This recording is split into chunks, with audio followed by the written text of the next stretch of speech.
City Series cigars and Citrus 7s, black cement 3s, 4s, the hairs and bread 11s. No doubt that I'll be wearing some fire at any sighting. With these Doran Becker 5s, you can see me in any lighting. It's exciting, I'll be flexing to the coldest degree. What's up, everybody? It's Sneakerhead M Checks. I just got these 2022 Green Bean 5s, currently scheduled to release Saturday, May 28th. But I heard they may get pushed back into June. Y'all know how they be doing with the release date, so who knows when they're actually going to come out. But probably somewhere around, late May, early June, hopefully. But as usual, we're going to take a close detailed look at the shoe from all angles. After that, I'm going to share my opinion on them, and then I'm going to discuss release and reselling predictions and all that stuff. So let's get right to it.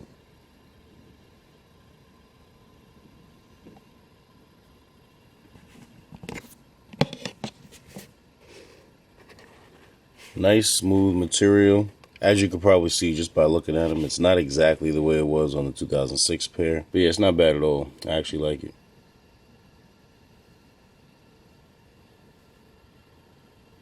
They come with a green pair of lace locks, unlike the 06 pair that had a gray pair. But I think these look nice on them. They got the little white Jumpman in them.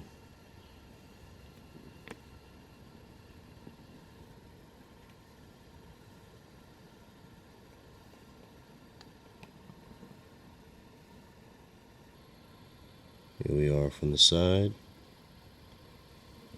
Now, in case y'all were wondering, I mean, you could probably already tell, but this upper part is 3M, meaning if you take a picture with flash or just under certain lighting, they will show the reflectiveness. So here's a picture just so y'all can see how they look with the flash. Only thing about this material is, number one, it's not easy to clean. I'm sure there's a way to clean it, but I mean, you don't want to get into that. This you could definitely mess your shoe up doing the wrong thing. I mean, you could do that with any shoe, but this material is just so unique and different. I would not even look into that unless you absolutely must. But another thing is creasing on these. Now, obviously, I haven't seen a creased pair of these yet. I haven't even seen a worn pair of these yet. But I know on the 2006 pair, creasing on those, if you crease the toe box on the 06 pair, you can see it from a mile away. The creasing just looked bad just because of the way the material was. Now, even though this is not the same material, it's still similar, and similar in a way where I think as far as creasing goes, I think it'll have the same results. So, very cool material, but if you end up creasing these, they're probably going to be pretty heavy. But we'll see. Green Jumpman on the back.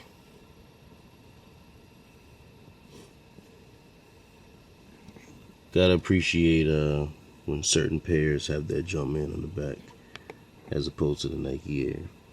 We love the Nike Air too, but not on certain pairs, not on a pair like this. Lime green interior, or should I say green bean? Yeah, green bean interior. Insoles are gray with the green bean Jumpman. Now, usually we get the little sticker inside that has the size. I don't know why, but instead of having the size, this says upper contains synthetic leather. Now, I've seen this on other pairs before. I don't know what makes them decide to, on certain pairs, give us a sticker that says the size, and then other pairs we get stickers that talk about the material. Do they only do that on pairs that have synthetic leather on the upper, or I don't really know what that's about. But anyway, yeah, that's the inside. Now, I don't know why they did the Jumpman on the sole like this. But as you can see, it's a lot darker than it needs to be. This is like a pine green or a Celtics green. And look at how it looks on the upper. I mean, these are way off.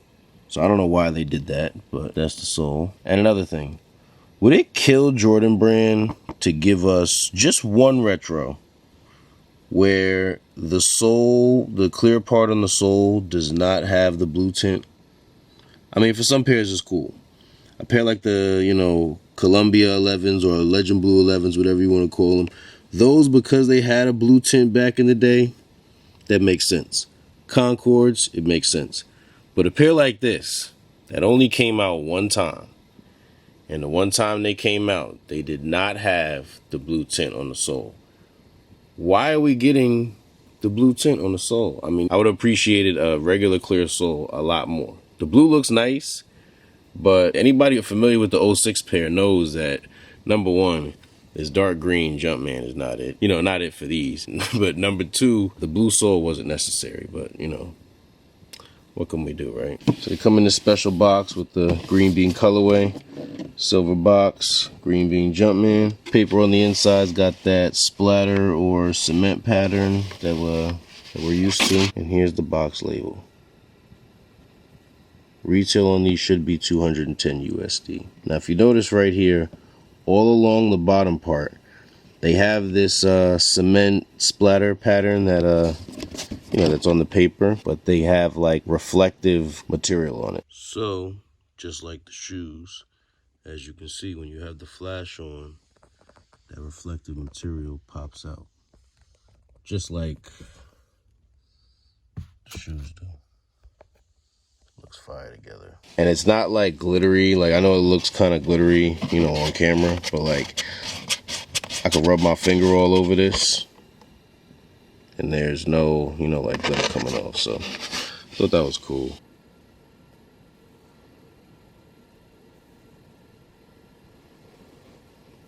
Here's a quick all around view of the shoe.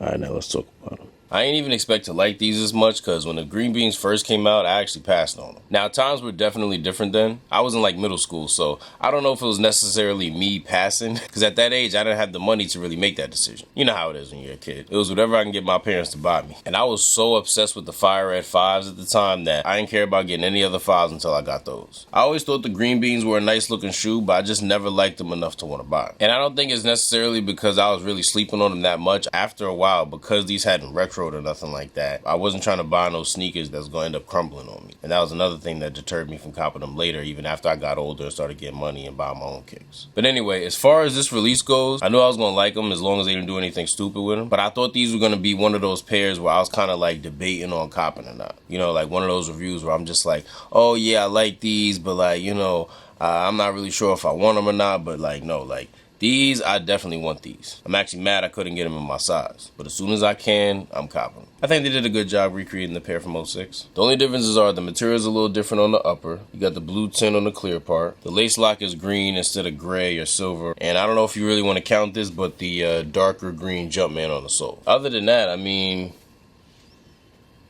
they're pretty much the same as the '06 pair, which is good. And the box is fire too. I feel like these will resell for around like 280-ish around release time, maybe like 300. Part of me wants to say that just because like I feel like these will have a little bit of hype around them, like not like real hype, but like hype as far as GRs go. Reason being is because all the veteran collectors who were collecting back in '06 most likely have some sort of nostalgic memory of these. Even somebody like me who didn't have them, these are still nostalgic to me. And these are just so fire that I feel like even newer collectors who weren't into sneakers back in 2006 still might like these just because like they're just a nice looking shoe. So for that reason, I kind of feel like, they may get up to around like 300, especially like in the bigger sizes. But then at the same time, these are a pair of Jordan 5s, and people tend to sleep on Jordan 5s a lot. So that's why I'm kind of like, I don't really know if they're going to get to 300. Because how many Jordan 5s nowadays release in their 300 resale, like first day? But either way, they won't maintain that value too long. After that new release hype starts to fade, I think they'll drop down to around like 250, 260. So if you are planning on reselling these, I think it should be worth it. I'll just make sure you flip them as soon as you can. Good luck to everybody that's trying to cop a pair of these to wear. I wish you the best of luck and get them in your size for retail. Remember, these are Jordan 5s, and if you didn't already know, Jordan 5s run a little bit big, so you may want to go a half size down if you plan on buying these. I know everybody's foot is a little bit different, so you may want to do this, you may not. But I always get my 5s a half size small, so I don't have that extra room. Because when I get my true size 9.5, it's like harder to not crease them. When I go with that 9, it's just like, it's a snug fit. It's not too tight, but they don't crease like that, and it's just good for me. If this video was helpful or informative in any way, I really appreciate if you give it a thumbs up. If you're interested in more early reviews and other sneaker related content,